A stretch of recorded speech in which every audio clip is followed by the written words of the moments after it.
Welcome back. During his speech to members of the Bar Association during the opening of the legal year 2025, President of the association, Dr. Khalil Parker, KC, spoke strongly on the need for the Freedom of Information Act to be fully implemented. He basically accused both the PLP and the FNM of giving lip service in regards to this act. While the Freedom of Information Act has yet to be brought into full force and effect, I must emphasize that the public has an inherent right to access the information to which access is intended to be facilitated under the Act. Every day that full implementation of the Act is delayed is an unreasonable and unconstitutional interference with that right. While successive administrations have acknowledged this fundamental right, the government has yet to discharge its obligation to vindicate that right, which remains a priority for the association.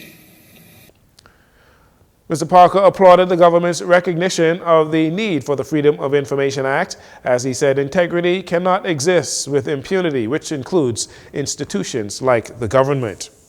Following Parker's comments about the lack of will by successive administrations to fully implement the Freedom of Information Act, Attorney General Senator Ryan Pinder, who is the Minister of Legal Affairs, provided details on the implementation process, noting that significant strides are being made. As I had said a month ago or so, that we're working on a pilot program in select ministries and a training session in the select agencies, because the internal civil service likewise has to be trained on how to respond to requests appropriately. But yes, we have an implementation plan and we're working on doing that for this year. Additionally, Attorney General Pinder noted that new advancements would also allow for full transparency across all government spaces and give Bahamians access to the information they request. Well, I think if you look at what we've done, we passed the Ombudsman Bill. It's now the Ombudsman Act. We're bringing it into force in a matter of weeks. We have the appointed day notice prepared, and we're going to appoint the committee that's responsible for selecting the Ombudsman. The Ombudsman is a key feature of transparency and recourse by citizenry to the government. We're also proceeding with the Independent Investigations Commissions Bill, which is a very important piece of legislation, and we're looking to expand its scope beyond just security forces. We're looking to include those who have to file public disclosure, so that's really all civil servants at a senior level, as well as all parliamentarians, all boards of corporations, and so we're looking to have that scope broadened to be able to inclusive of all of those persons as well. According to Attorney General Pinder, the Freedom of Information Act should be fully implemented during this calendar year. He was speaking on the sidelines of the opening of the new legal year. And finally, there has been much talk about hanging convicted murderers as the country sees record highs in violent crimes, especially homicides. Well, to help make the decision on whether or not to resume capital punishment, which is on the law books, the Bahamas Bar Association, the Council of Legal Education, and the Jcn Law School hosted a public forum on Tuesday dubbed The Worst of the Worst, trying to figure out what is the worst of the worst. The forum was moderated by Attorney Jeff Lloyd, former Minister of Education.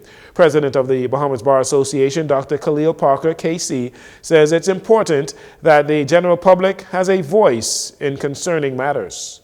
The Bahamas Bar Association and the Jcn Law School are quite pleased to put on this public forum for you. We believe that it is fundamental to the mission of both the Bar Association and the law school to express a commitment and demonstrate a commitment to public engagement on issues of public importance.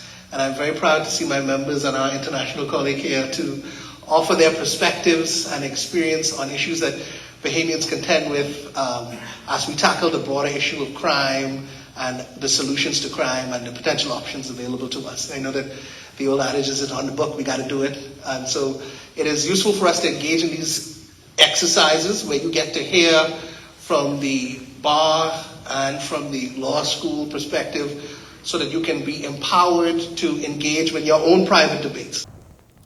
Although many residents continue to call for the death penalty to be reinstated, Attorney Damian Gomez, KC, says he hopes the public does not fixate on retribution but allows the prison system to do its job.